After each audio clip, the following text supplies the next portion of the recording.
Welcome here to the bonus question of Hockey Inside Out. The first question we have is the biggest concern for the Montreal Canadiens is what, Andrew?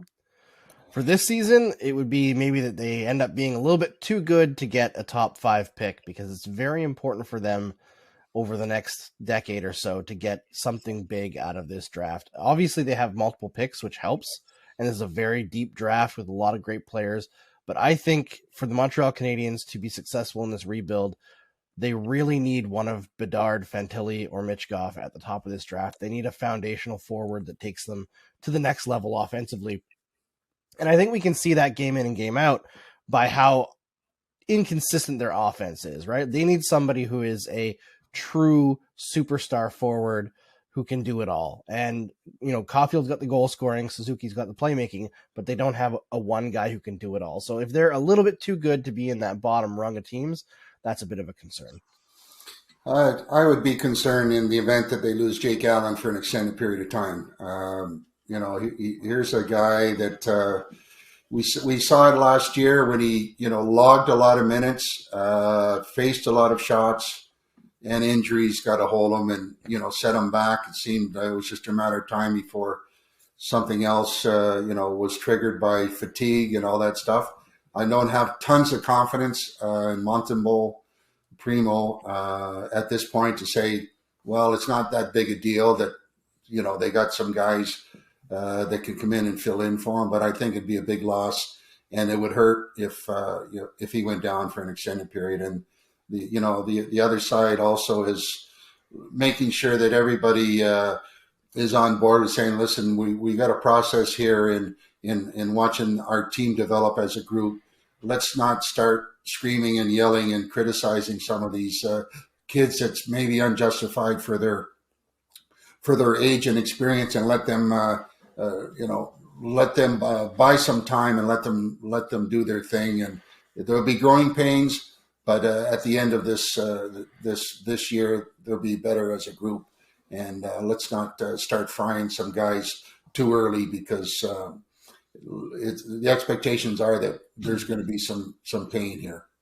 Yeah, I agree with you. Jake Allen injury would hurt this team a lot. He's got a couple of groin injuries last year. Excuse me. Sam Montembeault was sort of the race in the hole to stay in the Connor Bedard sweepstakes. The other concern is obviously the power play. I mean, life taxes, death, and the Canadiens power play sucking are like the certainties in life. It seems like it doesn't matter. New management team comes in, new coaches, and Canadiens power play is still brutal. It's hard to understand, but it's hard to win in today's NHL without having a good power play. Canadiens power play has been bad for quite a long time. It's one of the reasons they haven't been a very good team. But Jake Allen as a goalie, he keeps your team in just about every game he plays. He's not going to stand on his head and win games like Carey Price did, but he will keep the team in games, and we've seen that so far this season. Whereas Sam Montembeault, he can be good or he can be very bad, and sometimes he can do both of those things in the same night. Well, you mentioned the power play, Stu, and look, the next 4 games, they got Buffalo, St. Louis, Minnesota, and Winnipeg. Winnipeg has the worst power play going to this week at 26 in the NHL. So perhaps the Habs can definitely get their time going for that game, because Buffalo is in the top 15. You look at St. Louis, they're top 3 right now.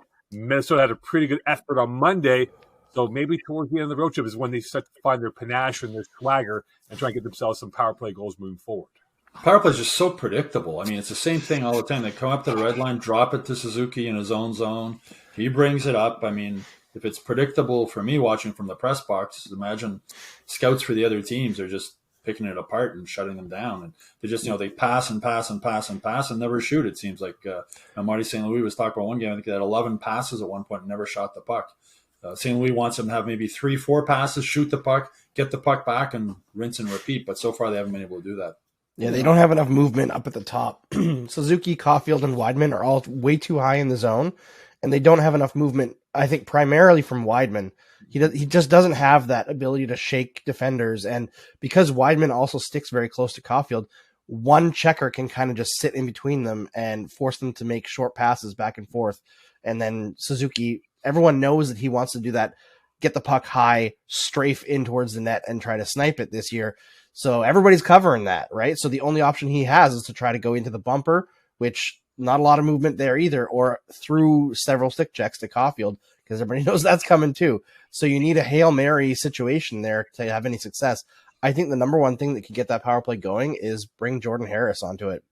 Replace Wideman with Jordan Harris. You've got a guy who has dynamic skating, who can force defenders to move around, and also he's not afraid to go pinch in and create some movement, get everybody cycling around, create some chaos. You want some controlled chaos in the power play. It can't just be 5 static guys passing the puck around. That doesn't work anymore. Yeah, Harris, though, like Wideman, doesn't have a great shot. I think they need somebody at the point who can also has a shot that's going to put some fear in. With Wideman, he's not going to shoot. Right? He's either going to pass it to Caulfield or he's going to pass it to Suzuki. Again, just predictable. I think they need somebody on the point. You don't want to go back to the days when their whole power play was get the puck back to Shea Weber and let him wind up and blast it.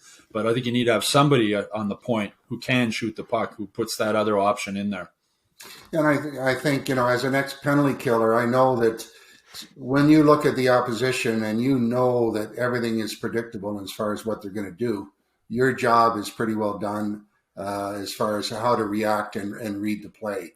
To get back to the point of, having a key guy at the top of their power play, and I go back to Denny Podfin, Al McGinnis, these guys that could shoot the puck, which to me as a penalty killer was one of the biggest threats and most difficult to kill against, because you're outnumbered in front, the shots are coming through hard, and chances are that the rebound is going to end up with one of the good players, if you will, that's loaded up in front of the net. But they have to be, I think, a little more creative. We have Cole over on the side there. Yeah, Ovechkin's done it his whole career, finding ways to score from there. But up top, I think that it's really critical they have somebody that become a real threat with a shot from the middle there, or off the side, and they really don't have anybody that can just let her rip from there. And bottom line is, penalty killers are having success against them because it's the same old. And as Ovechkin, I'll say this, gentlemen. One of the reasons Ovechkin is so successful from that spot is the Capitals have other options too. In their power play, it's not only Ovechkin. That's why if you just lean on him or focus on him, they'll find other ways to beat you. Well, I'll say this, gentlemen. This power play trio that we have right here is A+. You guys always score no matter what. That'll do for the bonus question here on Hockey Inside Out. Submit your questions or comments here, and we'd love to converse about that in upcoming episodes. Don't forget to check out and like the YouTube page for Hockey Inside Out, and also subscribe to the MontrealGazette.com/newsletters for Hockey Inside Out. And for full content, go check out Hockey Inside Out for the episodes and bonus content. And don't forget, enjoy this, because we love doing this, and we love to bring you more and more stuff here in the upcoming weeks.